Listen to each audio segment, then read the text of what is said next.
하나님의 말씀을 듣는 시간입니다. 하나님의 말씀은 여호수아서 15장 1절에서 12절까지 말씀입니다. 구약성경 342면에 있는 여호수아서 15장 1절에서 12절까지 말씀을 저와 여러분이 한 절씩 교독하시고 마지막 12절은 함께 합독하여 보도록 하겠습니다. 또 유다 자손의 지파가 그들의 가족대로 제비 뽑은 땅의 남쪽으로는 에돔 경계에 이르고 또 남쪽 끝은 신광야까지라. 또 그들의 남쪽 경계는 염해의 끝 곧 남향한 해만에서부터 아그라빔 미탈 남쪽으로 지나 신에 이르고 가데스바네아 남쪽으로 올라가서 헤스론을 지나며 아달로 올라가서 도리켜 길가에 이르고 거기서 아스몬에 이르러 애굽 시내로 나아가 바다에 이르러 경계의 끝이 되나니 이것이 너희 남쪽 경계가 되리라. 그 동쪽 경계는 염해이니 요단 끝까지요 그 북쪽 경계는 요단 끝에 있는 해만에서부터 벳 호글라로 올라가서 벳 아라바 북쪽을 지나 르우벤 자손 보한의 돌에 이르고 또 아골 골짜기에서부터 드비를 지나 북쪽으로 올라가서 그 강 남쪽에 있는 아둠빔 비탈 맞은편 길가를 향하고 나아가 엔세메스 물길을 지나 엔로겔에 이르며 또 흰놈의 아들의 골짜기로 올라가서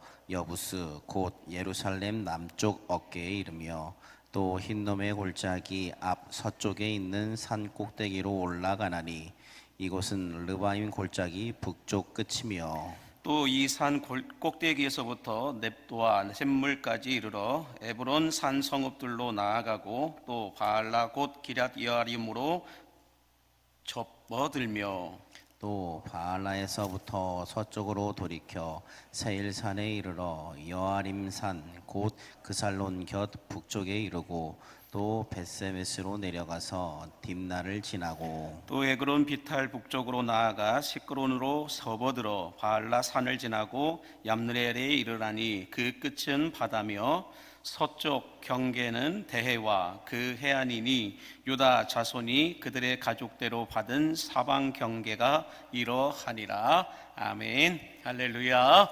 함께 따라하겠습니다. 살아내고 살려내라. 살아내고 살려내라. 이스라엘 백성들을 애굽을 넘어 광야를 넘어 가나안 땅으로 이끄셨던 하나님께서 광야 같은 세상을 살아가는 우리들을 회복을 넘어 변화를 넘어 새로운 부흥의 길로 인도하여 주시기를 원하신다면 아멘 하시기 바랍니다. 우리 옆에 분에게 인사하겠습니다. 새로운 부흥이 오고 있습니다 라고 인사해 주세요. 새로운 부흥이 오고 있습니다.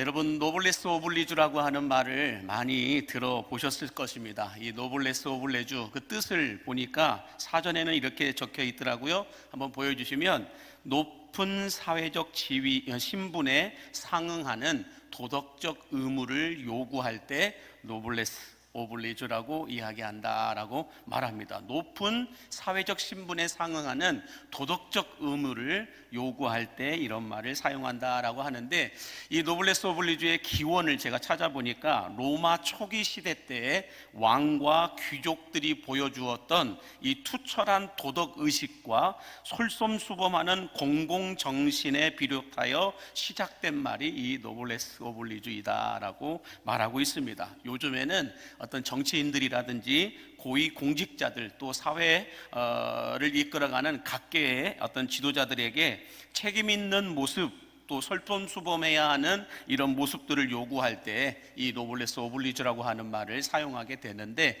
자, 그래서 오늘은 이 이스라엘 자손들 중에서 영적 장자 지파라고 하는 이 유다 지파의 노블레스 오블리주는 무엇이었는가를 함께 생각해 보기를 원하는데요.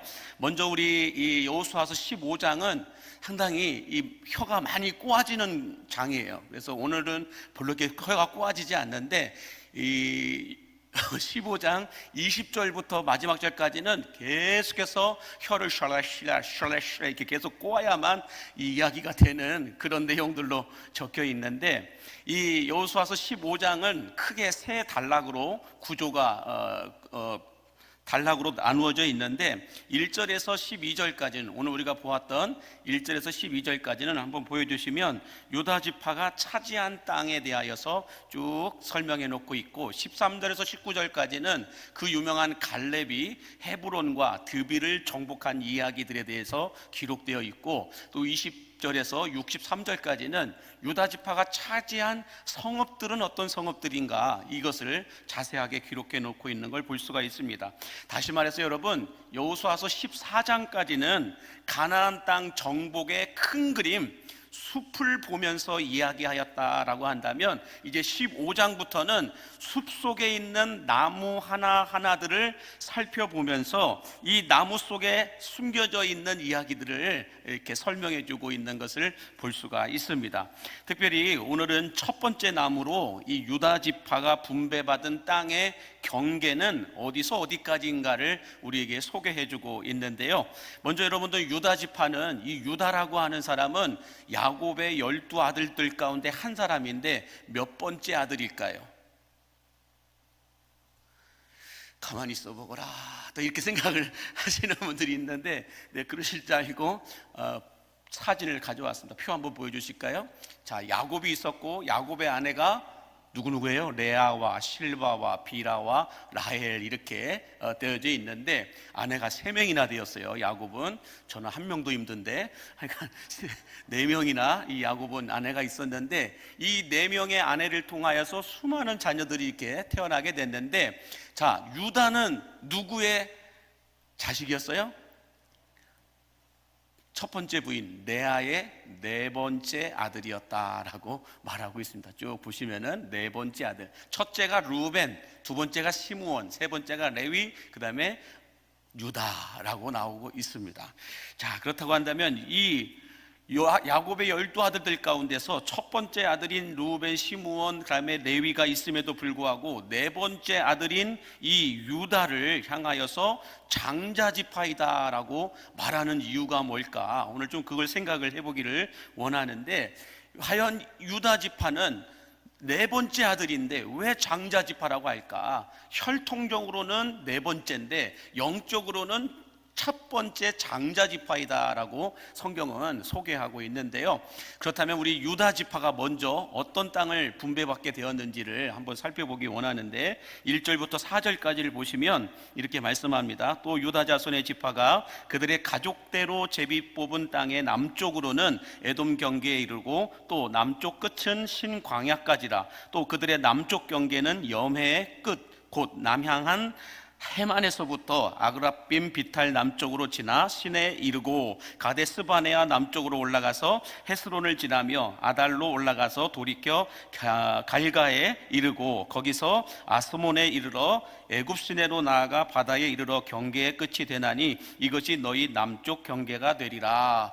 말씀만 들어서는 도저히 이게 어디서 어디까지라고 말하는지 알 수가 없어요. 지형의 이름도 모르겠는데, 우리나라라고 하면 여수시 광림동 어디 이마트 앞에다 이렇게 하면 좀 이해가 되겠는데, 여기서 나오는 말들은 도대체 무슨 말인지 알 수가 없어요. 그래서 제가 유다 지파가 땅을 받은 지도를 찾아왔습니다. 유다 지파가 땅 분배받은 지도 한번 띄워주실까요? 자, 여기에서 12지파가 땅 분배를 받은 지도인데, 그 밑에 쪽으로 유다 지파 것만 조금 클로즈업 해주시겠어요? 쭉 당겨주시면은 맨 밑에 노란색보다 조금 더 황토색으로 되어 있는 곳, 그렇게 되어 있습니다. 예, 저렇게 되어 있죠. 자, 거기만 흐릿하네요. 보여주시면은, 자, 보세요. 남쪽으로는 사해 밑으로 에돔 족속이 살고 있었다라고 말해요. 그러니까 지금 사해라고 해서 그 저수지 같이 생긴 데가 있잖아요. 거기가 사해예요. 이 사해 밑에 에돔 족속이 살고 있다. 그래서 조금만 더 올려줘 보실까요?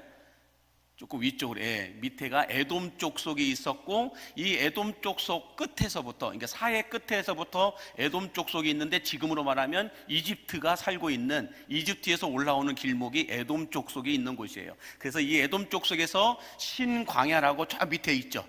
신광야, 시므온 밑에 신광야가 있는데 에돔 족속, 이게 사해 바다가 끝나는 그 지점에서 신광야가 있는 거기까지가 남쪽 경계였다라고 말하고 있습니다. 그래서 이 신광야 이쪽은 오늘날로 말하면 팔레스틴 지역을 가리켜 말하고 있습니다. 자, 그리고 사해 바다 남쪽 끝까지 경계를 삼았다라고 말씀하고 있고요.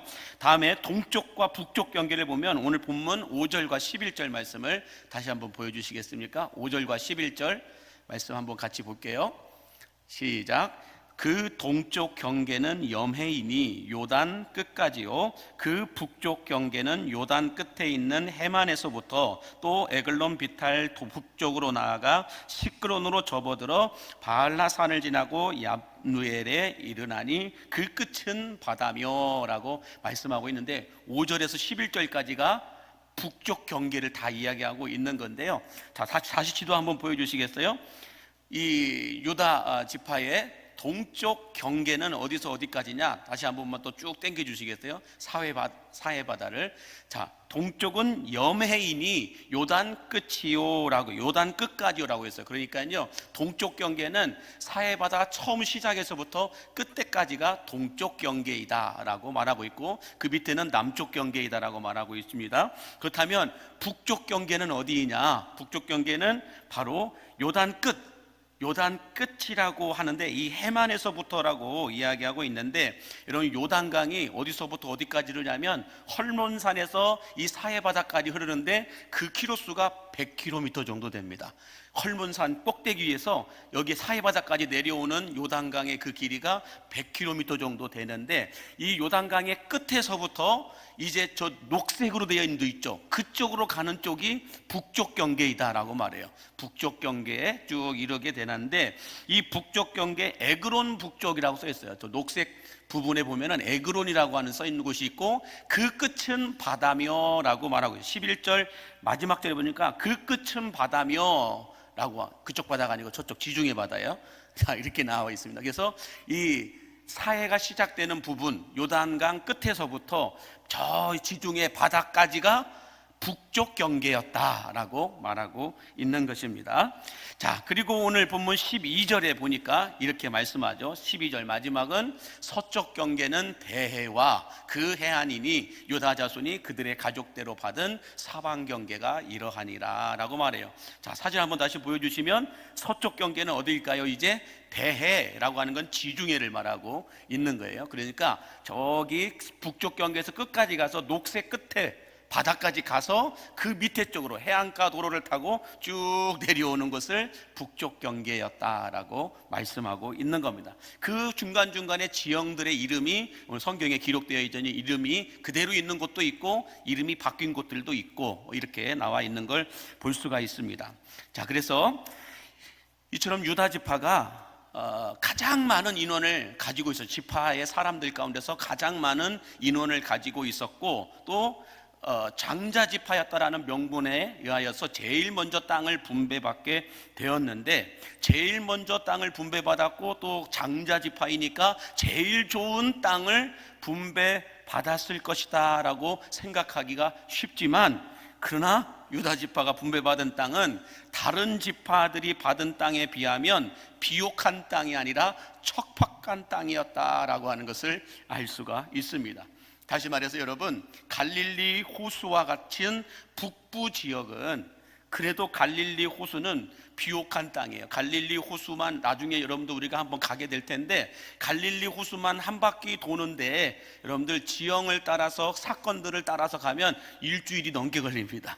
갈릴리 호수를 중심으로 해서 한 바퀴를 쭉 돌면서 예수님이 어떤 이적들을 행하셨고 여기엔 어떤 사건들이 있었고 이런 것들을 파헤쳐서 한 바퀴 도는데 일주일이 넘게 걸려요. 그만큼 갈릴리 호수를 중심으로는 어마어마한 스토리들이 거기에 기록되어져 있는 걸 볼 수가 있는데, 이 북부 지역에 있는 갈릴리 호수를 중심으로는 이 물이 좋기 때문에 농사도 잘 짓고 또 목축업도 잘 되는 그런 땅이었어요. 뿐만 아니라 이 북부 지역 말고 중부 지역도 보면 드넓은 평원 지역이에요. 드넓은 몽골 땅처럼 드넓은 평원 지역이다 보니까 풀도 잘 자라고, 그러다 보니까 목축업, 양들이나 소나 염소나 이런 동물들을 키우기가 아주 유리한 괜찮은 곳이에요. 다른 수확물들도 달마다 내는 괜찮은 땅이 이 북부 지역과 중부 지역에 있었단 말이에요. 그런데 이 밑에 남부 지역은 거기에 비해서 이 유다 지파가 분배를 받은 이 남부 지역 쪽은 동쪽으로는 뭐가 있어요? 사해바다가 있어요. 바다가 사해바다이다 보니까 염분 농도가 너무 높다 보니까 어떤 것도 자라지 않아요. 풀 한 폭이 자라지 않습니다. 거기서 무슨 농사를 지을 수가 있겠어요? 또 남쪽으로는 뭐가 있냐면 광야예요.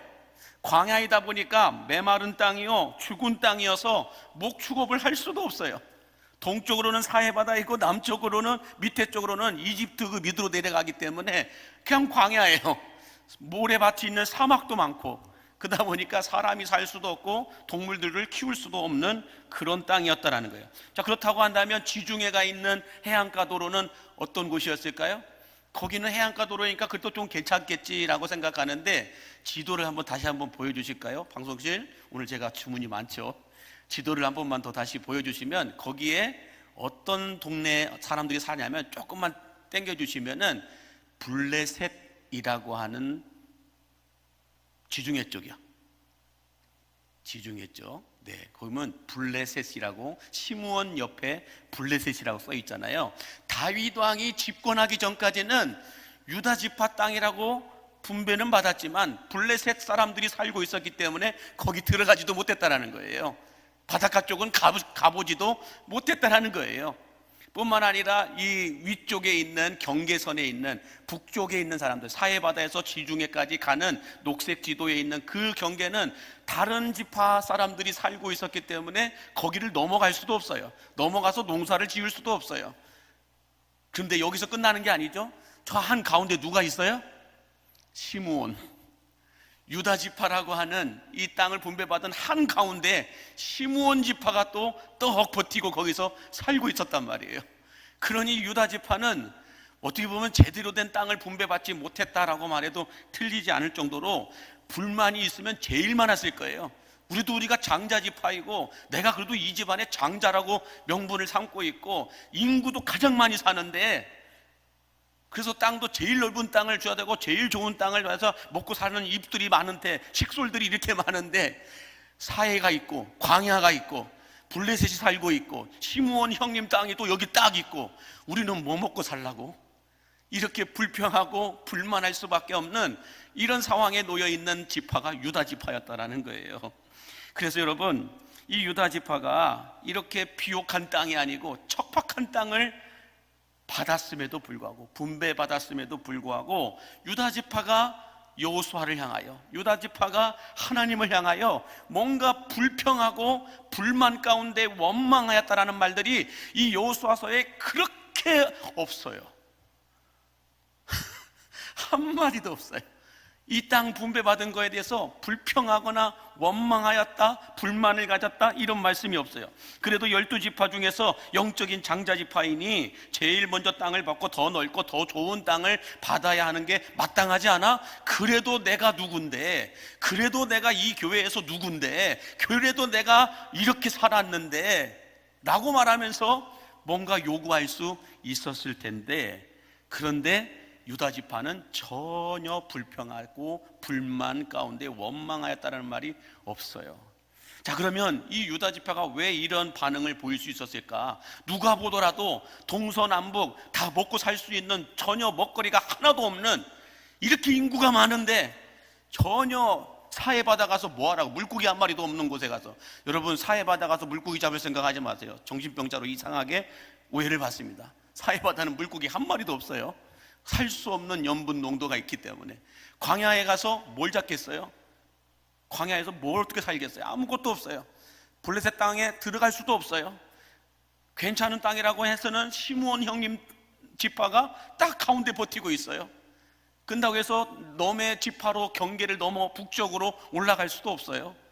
이러지도 저러지도 아무것도 못하는, 그냥 어떻게든 살아가야 하는 이런 상황 속에서도 유다 지파가 왜 불평하지 않았을까? 왜 원망하지 않았을까?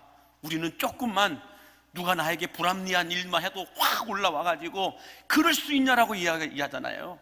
누군가 조금만 나에게 자존심 건드려도 당신이 나한테 그럴 수 있냐라고 얘기하잖아요. 그런데 이 유다 지파는 아무런 말이 없어요. 왜 그랬을까? 그 이유를 보니까 유다 지파에게 어떤 믿음이 있었냐?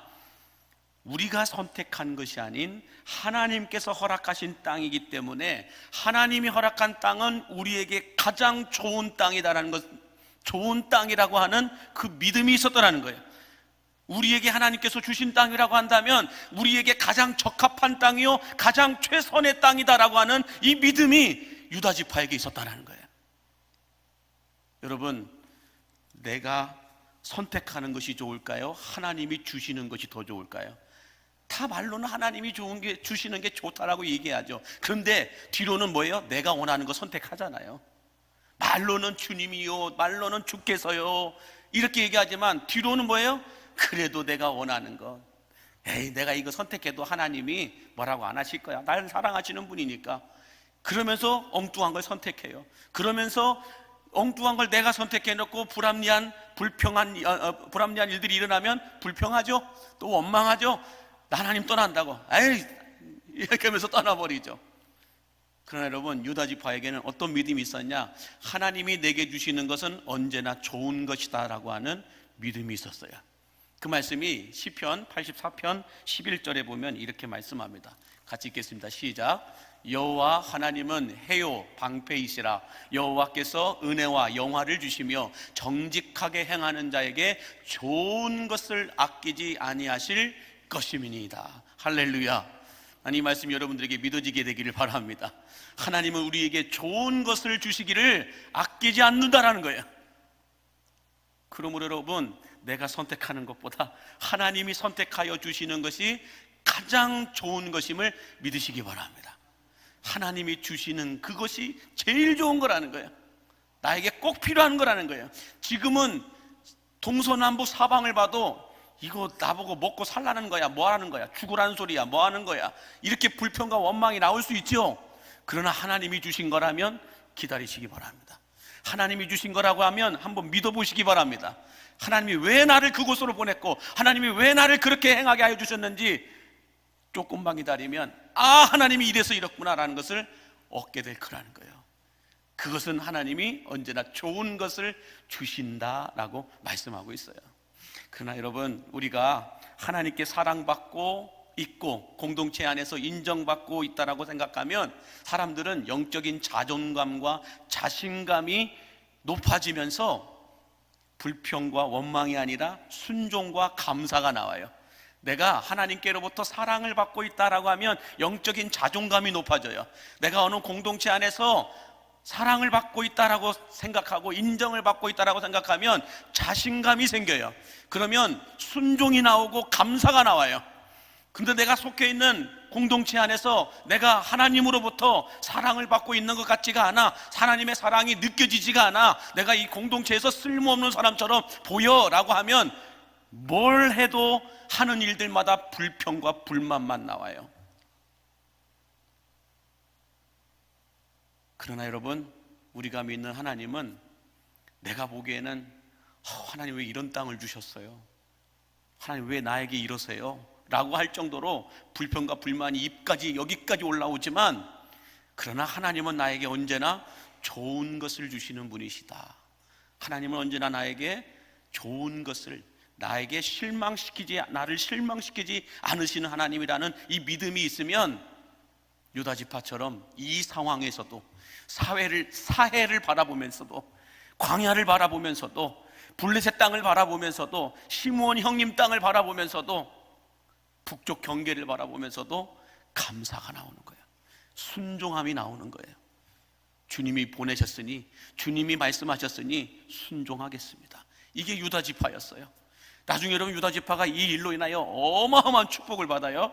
그 두 편에 나오게 될 텐데, 저는 그래서 하나님께서 여러분들을 얼마나 사랑하시는지를 깨달아 알고 또 하나님은 우리에게 언제나 좋은 것을 주시기를 아끼지 아니하신다라는 이것을 깨닫고 유다 지파처럼 영적인 자존감과 영적인 자신감이 높아져서 불평과 원망보다는 순종과 감사가 터져 나오게 되기를 주의 이름으로 축원합니다. 자, 두 번째로 유다 지파의 노블레스 오브 리주는 뭐냐? 오늘 본문 12절을 다시 한번 보시면 이렇게 말씀합니다. 시작. 서쪽 경계는 대해와 그 해안이니 유다 자손이 그들의 가족대로 받은 사방 경계가 이러하니라. 유다 자손이 그들의 가족대로 받은 사방 경계가 이러하였다라고 말씀하는데, 이 서두에도 말씀드렸듯이 유다는 야곱의 12아들들 가운데서 네 번째 아들이에요. 그런데 혈통적으로는 네 번째 아들이지만 영적으로는 장자의 역할을 하게 되었다라고 말씀하고 있는데, 그러면 유다는 어떻게 영적 장자의 역할을 감당하게 되었을까를 좀 설명을 들어야 되는데, 첫 번째로 루벤이라고 하는 이 첫 번째 아들은 야곱이 사랑했던 여인은 누구예요?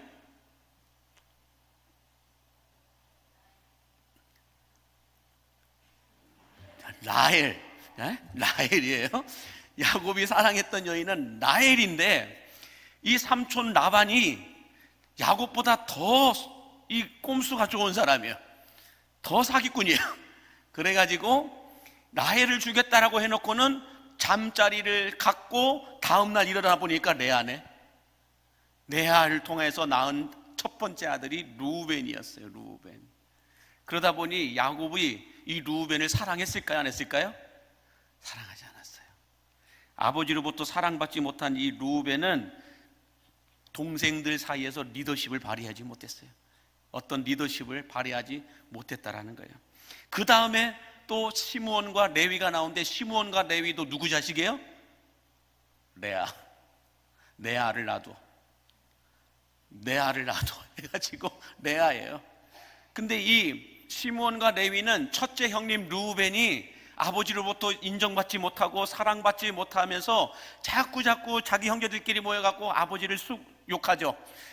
수군거리고 불평하고 원망하는 소리를 들어요. 그러다 보니 이 시므온과 레위는 성격이 불 같았던 것 같아요. 성격이 불처럼 타올라가지고 나중에 여러분 어떤 일이 있습니까? 세겜 족장의 아들이 자기의 누이 디나를 범하죠. 그러다 보니까 디나를 범하니까 시므온과 레위가 그 감정적으로 불같은 성격에 못 이겨서 칼 들고 가가지고 세겜 족장 다 죽여버려요. 불같은 성격 때문에 감정적으로 그냥 그렇게 다 휘둘러버리는 그런 사람들이 시므온과 레위였다라는 거예요. 자, 그런데 이 시므온과 레위는 폭력적이고 공격적인 성향 때문에 아버지 야곱이 나중에 여러분들 창세기 49장에 가서 보면 12아들을 축복하고 예언하는 이런 내용들이 나와요. 그래서 첫째 루벤은 그다음에 시므온은 그다음에 레위는, 유다는 하면서 계속해서 축복하고 기도하는, 아버지 야곱의 축복권을 가지고 축복하고 예언 기도하는 이런 내용이 나오는데, 이 시므온과 레위를 향하여서는 뭐라고 얘기하냐면 49장에 가서 보면 모든 지파들 중에서 너희는 흩어지게 될 것이다 라고 얘기해요. 흩어지게 될 것이다, 이런 예언의 말을 합니다. 자, 그 다음에 네 번째 아들이 유다인데, 유다는 장자도 아니었고 둘째 셋째 형들처럼 힘을 가지고 있지도 않았어요. 그래서 유다는 어떤 사람이었냐? 실리를 따지는 실용적인 기회주의적 사람이었다는 걸 알 수가 있어요. 유다는 기회주의적 사람이었어요. 어떤 문제가 발생했을 때, 어떤 상황이 발생했을 때 거기에서 실용적이고 실리적인 것을 추구하는 이런 사람이었다는 걸 알 수가 있는데요, 그걸 알 수 있는 방법이 뭐냐면 창세기 37장 26절과 27절에 보면 이렇게 말씀합니다. 한번 보여줄까요? 시작. 유다가 자기 형제에게 이르되 우리가 우리 동생을 죽이고 그의 피를 덮어둔들 무엇이 유익할까? 자, 그를 이스마엘 사람들에게 팔고 그에게 우리 손을 대지 말자. 그는 우리의 동생이요 우리의 혈육이니라 하며 그의 형제들이 청종하였더라 라고 말합니다. 뭔 말이에요? 자기 동생 요셉을, 아버지가 그렇게 애지중지하는 요셉을 구덩이 속에 던져놓고 죽여버리자, 이렇게 얘기를 했어요, 형들이. 그랬더니 이 유다가 아이고 형님들 그러지 말고 어떻게 우리 동생을 우리가 죽이면서 우리 손에 피를 묻히겠습니까? 저기 이스마엘 사람들이 지나가니까 그들에게 노예로 팔아버립시다. 라고 이 얘기를 합니다. 그래도 우리의 동생 아닙니까? 우리의 혈육 아닙니까? 이렇게 하면서 뭔가 모르게 여러분들 임기응변도 강했고 기회와 타협의 달인이 이 유다였다라고 하는 것을 알 수가 있습니다. 그러나 이 유다는 나중에 이 38장 창세기 38장 39장 쭉 그 뒤로 가보면은 하나님 앞에서 무게 있는 회개를 해요.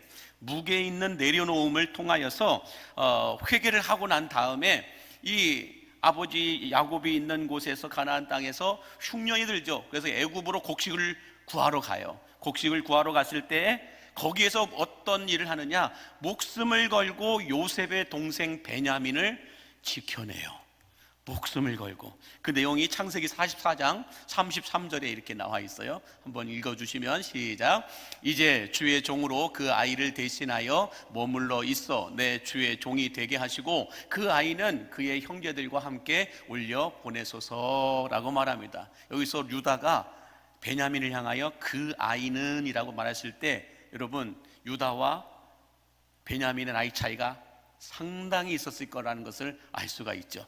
그죠? 이런 것만 보더라도 우리가 좀 알 수가 있는데, 자, 근데 이 내용은 뭐냐면 창세기 44장에 있는 내용은 요셉이 곡식을 구하러 온 자기 형들과 동생, 친동생이죠. 배 아픈 같은 어머니, 라헬의 어머니에서 유일하게 있는 동생 베냐민을 보죠.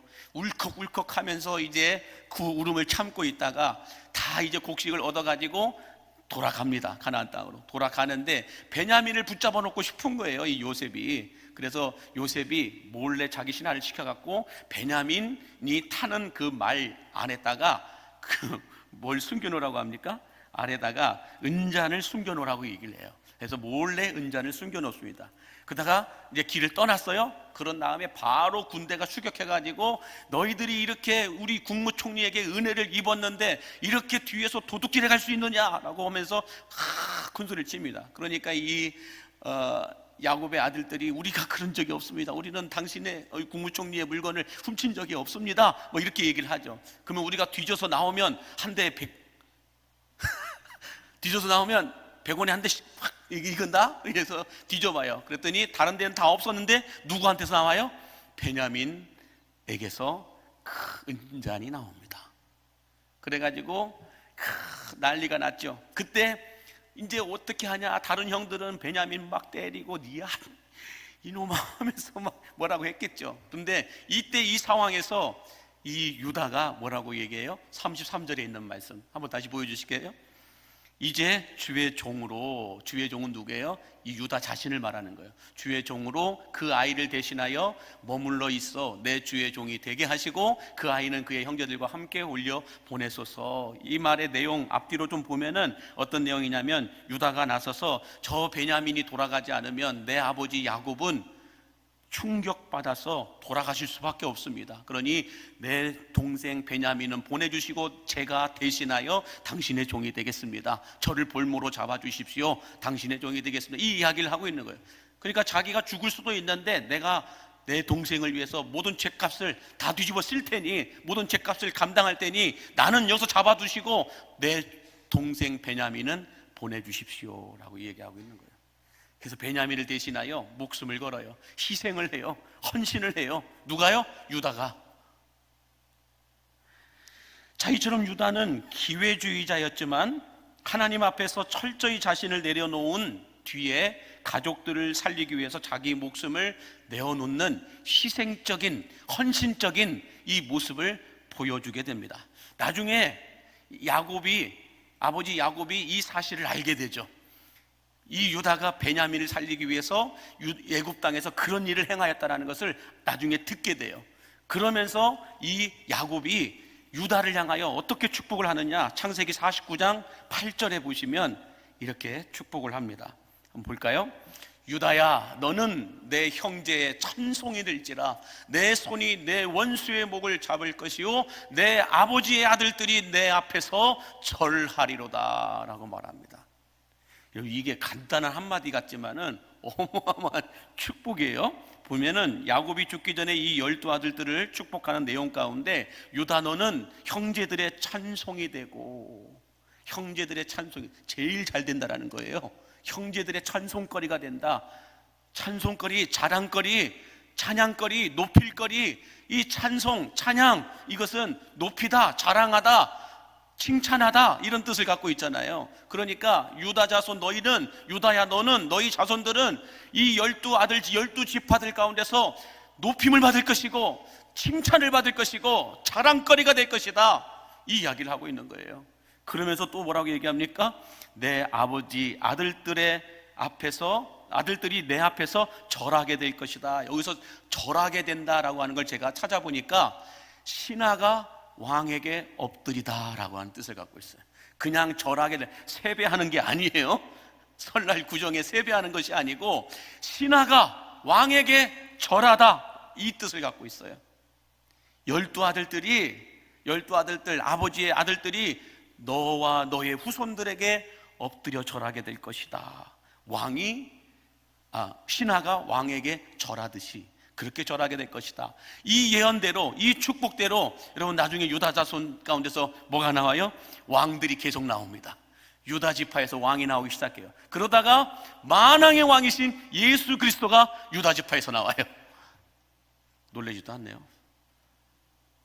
만왕의 왕이신 예수 그리스도가 유다 지파에서 나옵니다. 만왕의 왕이신 예수 그리스도가 유다 지파에서 나왔다라는 거예요. 아멘 하셔야 돼요. 이것은요, 야곱의 축복대로 그대로 돼버렸어요. 그러므로 여기 계시는 아버지들, 자녀들을 위해서 축복하는 걸 인색하게 하지 마세요.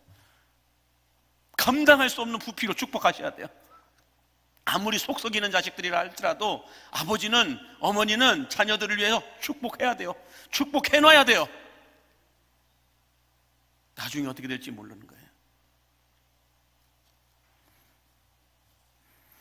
자, 여러분, 유다가 장자가 아니었음에도 불구하고 이 장자의 축복을 이렇게 받을 수 있었던 것은 자기를 희생함이 있었어요. 자기를 희생함이, 죽음을 각오한 희생이 있었다라는 거예요. 베냐민을 살리기 위한 헌신이 있었고 희생이 있었다는 거예요. 하나님은 남을 위하여서 헌신하고 희생하는 그 헌신과 희생을 절대로 잊지 않으심을 여러분 믿으시기 바랍니다. 유다를 보면서 그걸 알 수가 있다라는 거예요. 유다를 보면서 우리가 교회를 위하여서, 나라와 민족을 위하여서, 우리 직장과 일터를 위하여서, 아니면 우리 교회 안에 다른 가족들을 위해서, 어떤 이웃들을 위하여서 내가 헌신하고 희생하고 봉사하고 수고하는, 땀 흘리는, 양보하는, 손해보는 이 모든 것들을 하나님은 절대로 잊지 않는다라는 거예요. 장자도 아니었던 유다를 장자의 축복을 줘버리잖아요. 왕이 나오는 축복, 장자의 집안에, 장자나 되어야 할 수 있는 법이잖아요. 장자가 누릴 수 있는 축복을 유다에게 줘버려요. 여러분, 우리 한국교회사를 보면 한국교회가 언제 가장 큰 축복이 있었고 부흥이 있었는지 알아요? 그것은 나를 위한 것이 아니라 나라와 민족을 위해, 지역사회를 위해, 교회를 위해, 남을 위해서 한국교회 성도들이, 한국교회가 헌신하고 희생하고 봉사했을 때 가장 큰 축복이 있었고 가장 큰 부흥이 있었음을 여러분 믿으시기 바랍니다. 한국교회사에 조금 먹고 살만하니까, 교회가 비대해지니까 사회를 위해서 하는 건 하나도 없어요. 나라와 민족을 위해서 하는 거 아무것도 없어요. 힘들고 어려운 이웃들을 위해서 행하는 거 없어요. 우리만을 위해서, 우리 교회만을 위해서, 우리 식구만을 위해서 이렇게 살아요. 그러다 보니까 교회는 비대해지고 건물은 몇 천억짜리 갖고 있고 자산 가치는 늘어나고 있는데 영적으로는 가장 가난해지고 있어요. 하나님이 일하실 게 없어요. 유다를 보면서 그렇게 행하시고, 유다를 보면서 그렇게 하나님께서 큰 일을 행하셨다는 게 기록되어 있음에도 불구하고, 아니 멀리 갈 필요도 없죠. 한국교회사 안에, 한국교회가 1910년도, 1900초년도에 나라와 민족을 위하여서 학교를 짓고 병원을 짓고 학원을 짓고 사람 살리는 일에 극적으로 헌신하고 봉사했을 때, 3.1 만세운동 때 나라를 위해서 온 기독교인들이 다 길거리에 쏟아져 나갔고, 일제강점기 시대 때도 수많은 기독교인들이 독립을 위해서 헌신하고 죽고 순교하게 되고, 일제강점기뿐만 아니라 6.25 전쟁 때에도 수많은 성도들이 교회를 지키고 신앙을 지키고 그 지킴을 위해서 죽어가고 있었음에도 불구하고 교회는 잘로날로 성장했어요. 핍박이 있고 고난이 있음에도 불구하고 나라와 민족을 위해서 한국교회는 더 열정적으로 헌신하고 희생했다라고요. 그때 하나님은 한국교회를 정말로 상상할 수 없는 기상천외한 부흥을 일으켜 주셨다고요. 그런데 부흥하고 먹고 살만해지니까 천막만 쳐놔도 몇십 명이 몇백 명이 몰려 들어오고 그냥 교회 깃발만 꽂아놔도 수많은 사람들이 몰려오는 그 시대가 지나서 이제는 사람들이 많이 모이고 건물이 세워지게 되고 수많은 사람들이 교회로 몰려 들어오다 보니까 안 봐요. 희생도 없고 헌신도 없고 봉사도 없어요. 그냥 누가 나 조금만 자존심을 건드려도, 내가 속해 있는 기관 조금만 어렵게 해도, 조금만 불합리하게 해도 확 올라와가지고 가만히 있지 못하죠. 희생도 없고 헌신도 없고 봉사도 없고 양보함도 없고 서로 섬김도 나눔도 베품도 없어요. 나만 있어요. 나만. 무슨 부흥이 일어나겠어요? 무슨 역사가 일어나겠어요?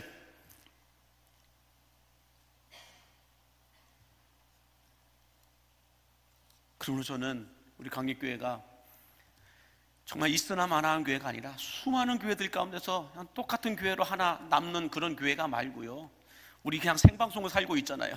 그렇지 않나요? 지나간 시간 다시 와요? 안 와요. 저도 보니까 어른들 앞에서 죄송하지만 50년이 어떻게 지나가는지 모르겠어요. 여러분들은 60년이, 70년이, 80년이 어떻게 지나가는지 모르잖아요. 그 시간이 다시 돌아오나요? 안 돌아와요. 그렇다면 현재의 시간과 내게 남아있는 그 시간을 우리는 어떻게 살아야겠냐는 거예요. 노블레스 오블리주로 살아야 돼요. 이 모습으로 살아가야 돼요. 그래서 저는 우리 강립교회가 새로운 38년에는 우리끼리만 즐겁고 우리끼리만 행복한 유람선 같은 그런 교회 말고요, 정말로 구원의 방주로서 하나님의 군함이 되어서 영적 전쟁에서 승리하고 죽어가고 있는 영혼들을 건져내는 이런 방주의 사명을 감당하는 교회가 되어야 되지 않겠나, 이런 생각을 가져보면서 정말 우리는 이제 나라와 민족을 위해 기도하고 이 여수시의 환경과 생태계를 위해서 걱정하며 기도하는 교회가 되어야 된다는 거예요.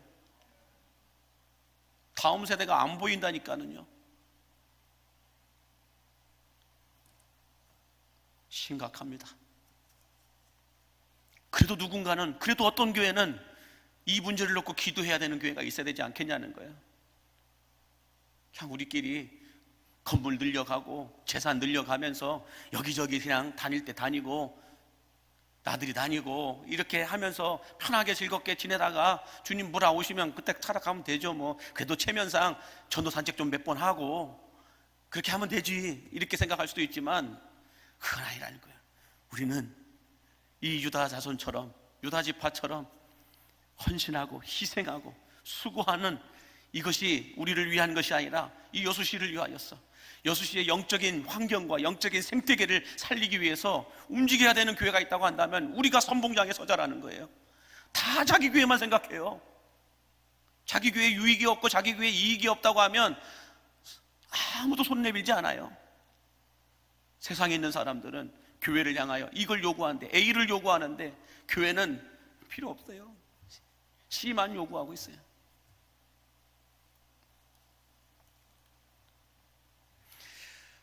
그래서 우리가 내년부터는 정말로 이 지역의 영적 생태계를 살리자.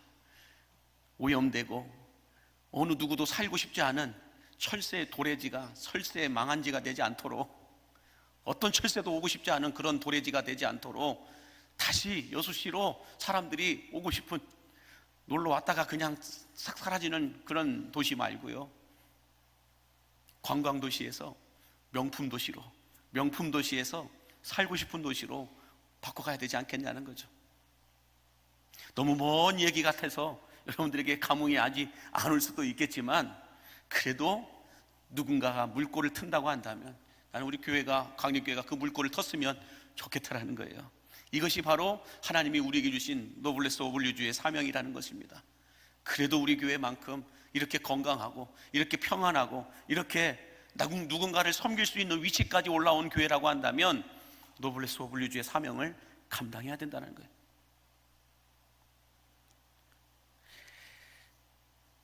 저는 우리 한국교회가 또 우리 크리스천들이 한국 사회 속에서 다시 희망이 되기를 원한다면 희망을 말하기 전에 먼저 희생이 회복되어야 할 줄로 믿습니다. 교회가 부흥하기를 원하신다면 희망을 말하기 전에, 부흥을 말하기 전에 먼저 희생이 회복되어야 된다는 거예요. 교회를 위한 희생, 교회를 위한 헌신, 교회 기관과 부서들을 위한 섬김, 나눔, 땀 흘림, 이런 것들이 있어야 먼저 회복되어야 된다는 거예요. 그래서 한국교회가 다시 희생하고 크리스천들이 다시 신앙의 책임 있는 모습을 보이는 이 노블레스 오브 리주의 삶을 살아갈 때 하나님께서는 다시 한국교회와 또 성도들을 이 시대의 마지막 희망의 맥시멈으로 사용하여 주실 줄로 믿습니다. 바라기는 이 유다지파의 노블레스 오브 리주가 오늘 우리들의 노블레스 오브 리주가 되어서 유다지파가 누렸던 그 축복을 오늘 우리 강림교회 성도들도, 우리 강림교회도 누릴 수 있게 되기를 주의 이름으로 간절히 축복합니다. 기도하겠습니다.